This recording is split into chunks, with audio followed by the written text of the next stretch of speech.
Grazie mille per essere qui a Roma e per presentare il film, per parlare del film. Inizierei con una domanda per rompere il ghiaccio. Come è stato rendere effettivo questo passaggio di testimone, o meglio di scudo, che avevamo già visto in Falcon and the Winter Soldier, ma qui c'è proprio la consacrazione cinematografica, e che cosa rappresenta per te oggi Captain America? It was a huge experience. I mean, a lot of people might not know. My first movie was this little movie called 8 Mile. And if you want to feel old, that was 24 years ago. Why? Right. So this isn't my first ball. So it's been an amazing ride, a wild ride. And when I came into the MCU 11 years ago, and I never saw this coming. I never thought that this was a possibility. So it's kind of like a dream come true. You know, I grew up watching Superman, you know, and Batman. Like Michael Keaton is my Batman, you know. So to be a group of kids, Captain America is something that is really, really amazing. Definitely, you know, the entire Marvel universe always deals with trust and understanding between your enemy or your ally, really. If you look at anybody in the universe, you know, even when it was Captain America and Iron Man, there was an aspect of trust, and that trust being taken away or broken. So with Red Hulk is more so the idea of, you know, Ross and Sam have a very long history dating back through the entire universe when Sam came in Captain America Winter Soldier. So he knows who Ross is, and both being military men, there's a certain understanding they have with each other. So they trust each other because they both live under the guidance and the teachings of the military, but they're also both individuals, so he don't agree with him. The same way Steve Rogers didn't agree with Iron Man or Robert Downey Jr. or whoever the hell he is now. We have no idea where he is now. He's probably somebody else. I think this movie is more so entertainment. I think, you know, with all of these Marvel movies and with the Captain America moniker, they're always about, you know, espionage. They're always about politics. They are political. They're always psychological thrillers. So I think this is more so about what we're going through as characters in the MCU, as opposed to what we're going through as Americans with a new president. You know, it was very demanding in many different ways because not just acting, but I produced on the movie as well. So we had a great team. Nate Moore, who was the executive producer, also produced Captain America Winter Soldier. So I've been on this entire journey through the MCU with him. And Julius Onah, our director, is just a really brilliant guy.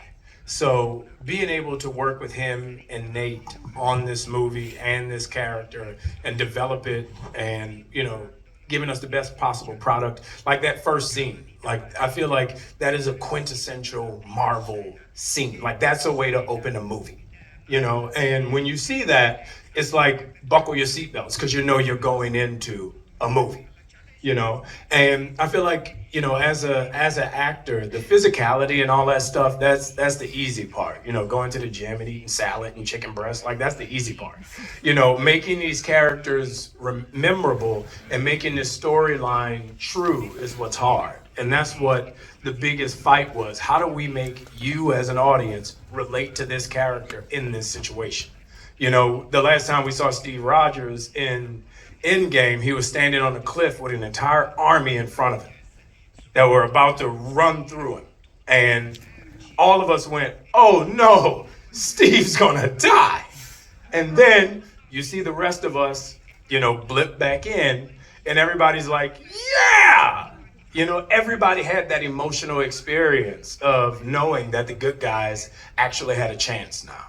And that's I feel like the role of an actor and the business of Marvel is to, especially Captain America, is to give you that experience where you solely and completely relate to that character.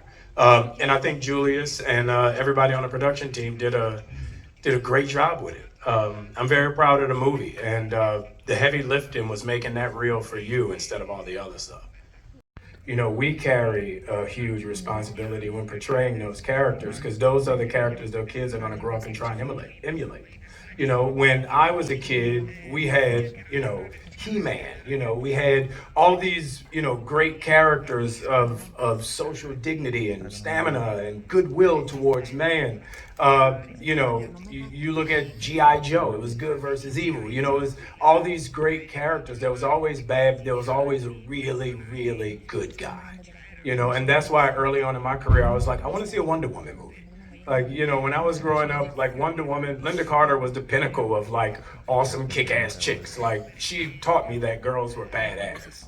You know, so I think we carry a huge responsibility as actors and as filmmakers and storytellers, especially when we're showing things to kids and influencing them the way we do. Like, there should always be a bad guy. Like, they should always know that there are bad people out there. But this is how you act in the face of someone being a bad guy, instead of, you know, falling prey to that.